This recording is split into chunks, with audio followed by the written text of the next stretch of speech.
फतेहपुर के सरस्वती बाल मंदिर में छात्र छात्राओं की संख्या में लगातार वृद्धि हुई है। और ऐसा क्यों हुआ है, हमारे साथ बातचीत करने के लिए राकेश त्रिवेदी विद्यालय के प्रबंधक हैं, उनसे हम जानेंगे और आपको ये भी बताएंगे कि फतेहपुर विद्यालय आखिरकार फतेहपुर के अन्य विद्यालयों से किस तरीके से अलग है। राकेश त्रिवेदी जी, लगातार विद्यालय की अगर हम छात्र छात्राओं की संख्या की बात करें तो उसमें वृद्धि हुई है, इसका पहले तो कारण जानना चाहेंगे। देखिए, छात्र संख्या को लेकर सबसे बड़ा कारण जो मेरे दिमाग में है कि हमारे यहाँ कक्षा 9 से लेकर 12 तक प्रमुख विषयों की निःशुल्क कोचिंग की व्यवस्था है, जिसके कारण अभिभावक को अपने बच्चियों को बाहर कोचिंग के लिए नहीं भेजना पड़ता। सुरक्षा की दृष्टि से भी उनको रिलैक्स रहता है और पैसा भी उनका बिल्कुल नहीं खर्च होता है। तो मेरे दिमाग में पहला कारण है कि हमारे यहाँ कोई अध्यापक स्कूल के बाहर कोचिंग ट्यूशन नहीं पढ़ाता, स्कूल में ही निःशुल्क कोचिंग और ट्यूशन की व्यवस्था है। दूसरा बड़ा कारण है कि अनुशासनात्मक परिवेश को लेकर जनमानस में एक अच्छा सोच है स्कूल के लिए। हम अनुशासन से कोई समझौता आज तक न किए हैं। जैसे किसी बच्चे को बाइक से नहीं आना माने नहीं आना, किसी को मोबाइल नहीं छूना है माने नहीं छूना है। कोई भी विद्यार्थी एक दूसरे के घर लेखन सामग्री के नाम पर अन्य किसी नाम पर आ जा नहीं सकता है। वही नहीं, आप स्कूल कैंपस में जो आपको लेना देना हो ले ले, घर जाने का कोई सिस्टम नहीं है। अभिभावकों के सामने इस समय पढ़ाई से बड़ी एक चुनौती है कि कैसे उसको अनुशासनात्मक ढांचे में हम ढालें। तो उसके लिए एक अच्छा स्थान है ये, मुझे लग रहा है इस कारण से भी। और लगातार बोर्ड परीक्षाओं में भी हमारे बच्चे परफॉर्म कर रहे हैं और उससे ज़्यादा बढ़कर हमारे बच्चे सरकारी नौकरियों में भी ज़्यादा से ज़्यादा उनका सिलेक्शन हो रहा है। छोटे छोटे कारण हैं और अभिभावकों का प्यार दुलार जो मिल रहा है उसी के कारण संख्या ठीक चल रही है। देखिए, ये इनका एक कहा जाए स्नेह कि अपने बड़े कार्य को भी छोटा बता के अपनी बात को रख रहे हैं। लेकिन राकेश त्रिवेदी जी ने 3 महत्वपूर्ण बातें बताई हैं, इस पर हम आपसे जरूर चर्चा करना चाहेंगे। पहली बात जो आपने बताई कि हम बच्चों को निःशुल्क शिक्षा देते हैं। पहले तो निःशुल्क शिक्षा पे आते हैं। निःशुल्क शिक्षा की जब बात होती है तो कई अभिभावकों को ये लगता है कि फीस में वो शुल्क जोड़ के ले लिया जाता होगा और उसको जो है ये बता दिया जाता है कि निःशुल्क कोचिंग या अतिरिक्त कक्षाएं जो हैं वो दी जाती हैं। इसके पीछे क्या कहानी? सामाजिक उक्ति की जहाँ तक बात है तो जब भी आप कोई अच्छा काम करेंगे तो आप इसके लिए तैयार रहिए कि आपको तमाम तरह के नकारात्मक चिंतन वाले लोगों को भी फेस करना पड़ेगा। ये कोई आज की नहीं है, 2004 से स्कूल चल रहा है और इन वर्षों में ये एक इसके सिद्धांत में सम्मिलित है कि हमें कोचिंग की आवश्यकता की पूर्ति स्कूल में ही करना है। तो अलग से कोई शुल्क उसका जब पड़ता ही नहीं है तो लोग क्यों कहेंगे, ये तो कहने वाले जाने। जो स्कूल का केवल ट्यूशन फी है वो लगातार पढ़ता है और ही पढ़ता है। तो अतिरिक्त शुल्क की दूर दूर तक कोई बात नहीं। बिल्कुल अतिरिक्त शुल्क की बात नहीं है। कई लोगों को ऐसा भ्रम होता है कि भाई क्योंकि हमारे कुछ लोगों से जब चर्चा हुई जो जिनके बच्चे यहाँ नहीं पढ़ते थे तो उनका कहना था कि अरे वो सब जो है उसी फीस में कहीं ना कहीं जुड़ा होता है और इस तरीके से अतिरिक्त क्लासों के नाम पे वो पैसा ले लिया जाता है। लेकिन प्रबंधक राकेश त्रिवेदी का ये कहना है कि ऐसा कुछ नहीं है और शायद जिनको ऐसा लगता है, जो बच्चे यहाँ पे पढ़ते हैं उनके अभिभावकों से जाके इस बात की सत्यापन कर सकते हैं, इस बात को सत्यापित कर सकते हैं और विद्यालय में आके इसकी जानकारी कर सकते हैं। दूसरी बात आपने कही कि अनुशासन। देखिए, बच्चों के साथ उद्दंडता होना तो स्वाभाविक है। जो छात्र उद्दंड नहीं है तो वो तो ना तो छात्र है ना तो वो बालक है, क्योंकि बालकों के साथ उद्दंडता जुड़ा ही है। कई बार ऐसी उद्दंडता होती ही है। अभी कुछ देर पहले ही एक घटना हुई। तो बच्चों से किस तरीके से निपटा जाता है, क्योंकि दंड देने का प्राविधान तो समाप्त जैसा हो चुका है, आप डांट नहीं सकते हैं, तमाम तरीके से प्रतिबंध चीजें हो जाती हैं। तो कैसे निपटा जाता है ऐसे बच्चों से? बंधुवर, मैं आपको बताना चाहता हूं कि जब उसका दाखिला होता है तो पेरेंट्स से और बच्चे से सुस्पष्ट बताया जाता है कि यदि आपसे बालकों वाली गलतियां होंगी उसको तो बाल स्वभाव से आंका जाएगा, लेकिन अगर आपने अनावश्यक कोई उद्दंडता की तो कहा जाता है या तो स्वभाव बदलो या तो स्कूल बदलो। हमारे यहाँ एक वो है, उसको तुरंत नहीं कह देते, उससे कहा जाता है कि आप अपना स्वभाव बदलिए।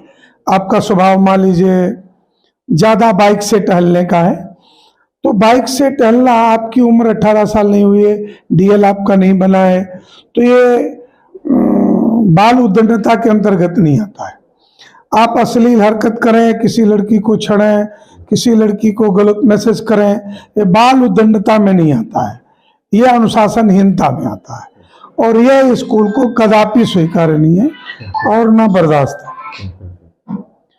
तो इसको लेकर केवल एक ही हम लोग 2 लाइन बोलते हैं कि बच्चे को बुलाते हैं कि भाई एक गलती इस बार हुआ, कोई बात नहीं, अगली बार अपना ये स्वभाव आप तुरंत इमीडिएट चेंज करिए या स्कूल चेंज कर लो, दोनों नहीं चलेगा, उद्दंडता और ये। तो अनुशासन प्रिय जो भी परिवार है उसको अच्छे रूप में लेता है और उसके लिए मेन चीज है कि दाखिले के समय हम लोग बार बार कहते हैं कि तुम पढ़ने में कमजोर है, ये कोई समस्या नहीं है, ये हम पर छोड़ दो, पढ़ने में कमजोर हो इसे हम ठीक कर लेंगे। आप यदि स्वभाव से अपने माता पिता की बात को नहीं मानते, आप यहाँ से गए, बैग रख दिया, 2-2 4-4 घंटे आप गायब हैं और हमको अगर घर से सूचना मिली तो आप निश्चित रूप से फिर आप पर कार्रवाई हो। भाई याद आ गई कि विनय न मानत जड़ जल गए 3 दिन बीत, बोले राम सकोप तब भयबिन होए न प्रीति। वाकई बिना दंड के, बिना भय के चीज़ें दुरुस्त नहीं होती हैं। अगर हमें डर नहीं है कि हम बिना हेलमेट के अगर चलेंगे तो हमारे सिर पे चोट लग जाएगी, तो शायद हम हेलमेट नहीं लगाएंगे और सुरक्षित भी नहीं होंगे। तो सुरक्षा का कहीं ना कहीं पर्यायवाची शब्द जो डर है वो जरूर होना चाहिए।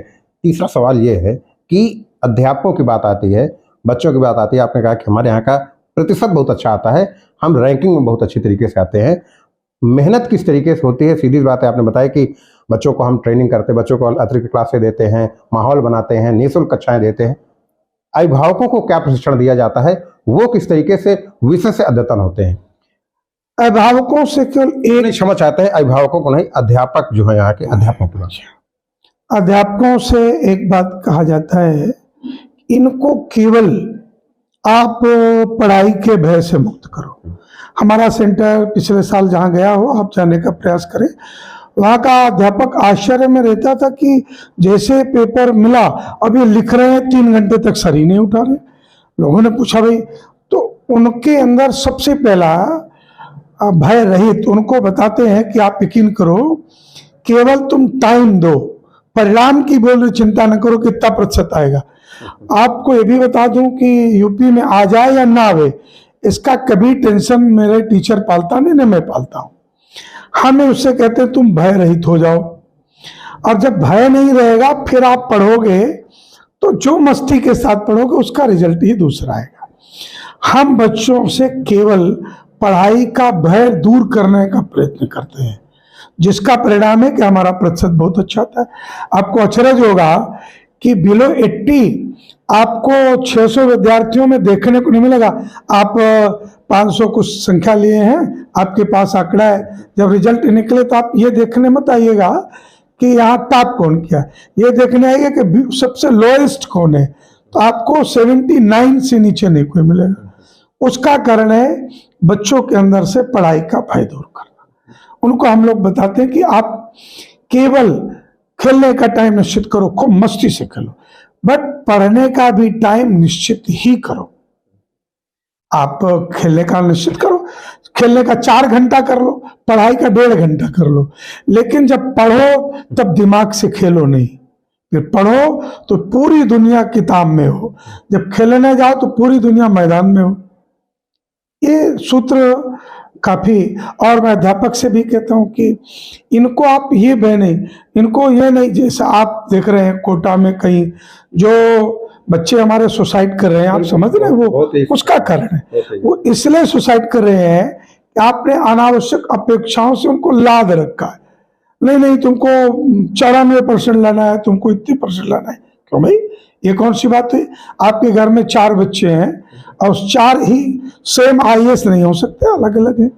तो इसका हमको अच्छा लाभ मिला कि हम बच्चों को पढ़ाई से भयमुक्त करने का एक वातावरण देते हैं।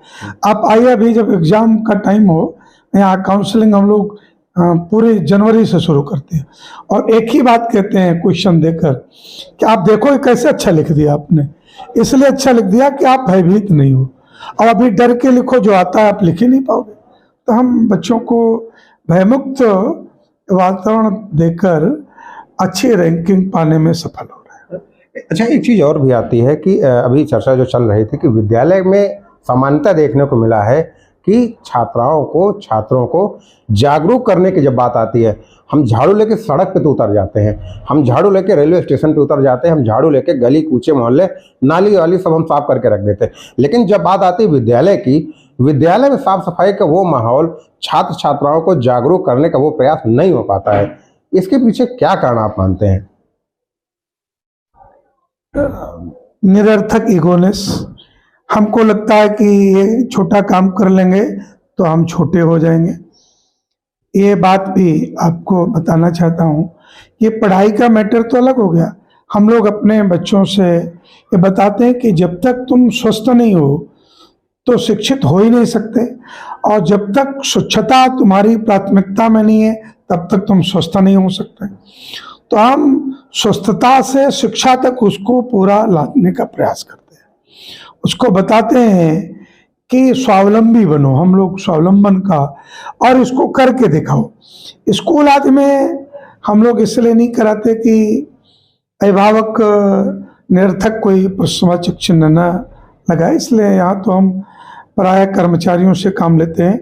लेकिन आप ये समझिए, जब कोई छुट्टी हुआ तो स्पेशली एक एक बच्चे को क्लास में खड़ा कर, गांव कौन जाएगा, यहाँ से जाकर कौन झाड़ू लगाता है, गोबर कौन फेंकता है, तुम्हारे गांव में भैंस है, गाय है, उसका कोई चारा लगाएगा, तुम खेत में जाओगे अपने पिताजी के साथ। ये हम लोग स्पेशली शिक्षा देते हैं कि हमारी शिक्षा तुम्हारे घर परिवार में भी दिखे, तब हम मानेंगे कि हमने तुमको शिक्षा दिया। तो हम स्वावलंबन से जोड़कर उसको स्वावलंबी, हर अपना काम स्वतः करना, अगर बिस्तर छोड़ना है तो उसको ताने से लेकर, अपने रूम की सफाई से लेकर, अपने घर दरवाजे की सफाई से लेकर, तब एक स्वच्छता का एक वातावरण देने का प्रयास करें। बिल्कुल, लगातार बातचीत होती रही है स्वच्छता को लेकर के, और हम चाहेंगे कि जैसे आपके विद्यालय में तमाम प्रतियोगिताएं होती हैं, चाहे वो स्पोर्ट्स रिलेटेड हो, चाहे गेम से हो, चाहे अन्य गतिविधियां हो, तो कुछ ऐसी गतिविधि भी हो जो किसी एक विशेष दिन, हालांकि 2 अक्टूबर को पूरा देश विद्यालयों से लेकर के सारे सरकारी विभाग के अधिकारी कर्मचारी, एक पूरा जो स्वच्छता पखवाड़ा चलता है वो तो चलता ही है, लेकिन विद्यालयों को कहीं ना कहीं यह एक अभियान शुरू करना चाहिए जिससे छात्र छात्राओं को स्वच्छता के प्रति जिम्मेदारी उनकी बढ़े, खुद के प्रति जिम्मेदारी बढ़े, और कहीं ना कहीं समाज के प्रति जिम्मेदारी बढ़े।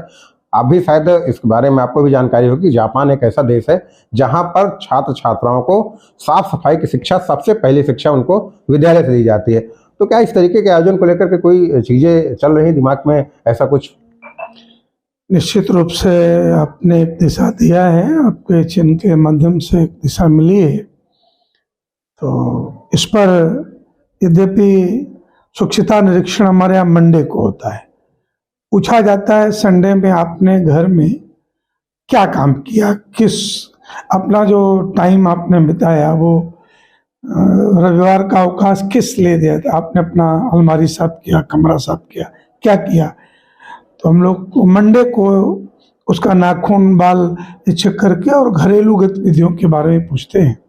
निश्चित रूप से इन फ्यूचर हम लोग इसको लेकर कोई न कोई कार्य योजना तैयार करेंगे कि हमारे बच्चों के मन में स्वच्छता को लेकर भी जागरूकता पैदा हो। बिल्कुल, आपने सुना राकेश त्रिवेदी को, प्रधानाचार्य हैं सरस्वती बाल मंदिर के, और स्पष्ट तरीके से उनका जो कहना रहा कि छात्र छात्राओं की संख्या का बढ़ने का कारण क्या रहा, उन्होंने बताया कि अनुशासन और साथ ही साथ जो अभिभावक हैं, अध्यापक हैं, उनके बीच के संबंध, यानी कि लगातार उनसे वार्ता, छात्र और छात्राओं में एक जो परीक्षा को लेकर भय होता है, भयमुक्त माहौल तैयार करना, साथ ही साथ लगातार संवाद बनाते हुए, चाहे वो दंड की बात हो, चाहे उद्दंडता की बात हो, चाहे इस तरह की कोई भी अगर गतिविधि हुई है, उनको एक बेहतर तरीके से, सुनियोजित तरीके से उनको सामंजस्य बना के उनको दूर करने का प्रयास किया जाता रहा है। चाहे छात्र चाहे छात्राएं हों, सभी को इस विद्यालय में एक बेहतर से बेहतर माहौल देने का प्रयास किया जाता रहा है। बहुत सारे यहाँ पे अध्यापक है, लगातार अपने शैक्षिक स्तर से उनको लाभ पहुँचा रहे हैं, और यही कारण है कि लगातार हर वर्ष विद्यालय के चाहे छात्र हों चाहे छात्राएं हों, UP Uttar Pradesh UP intermediate board परीक्षा में मेरिट में आ रहे हैं और लगातार फतेहपुर का नाम रोशन कर रहे हैं। फतेहपुर से डेली इंसाइडर के लिए आशीष सिंह। यूपी और देश दुनिया की तमाम ताजा तरीन खबरों के लिए गूगल प्ले स्टोर से आज ही डाउनलोड करें हमारा तेजी से उभरता न्यूज ऐप डेली इंसाइडर।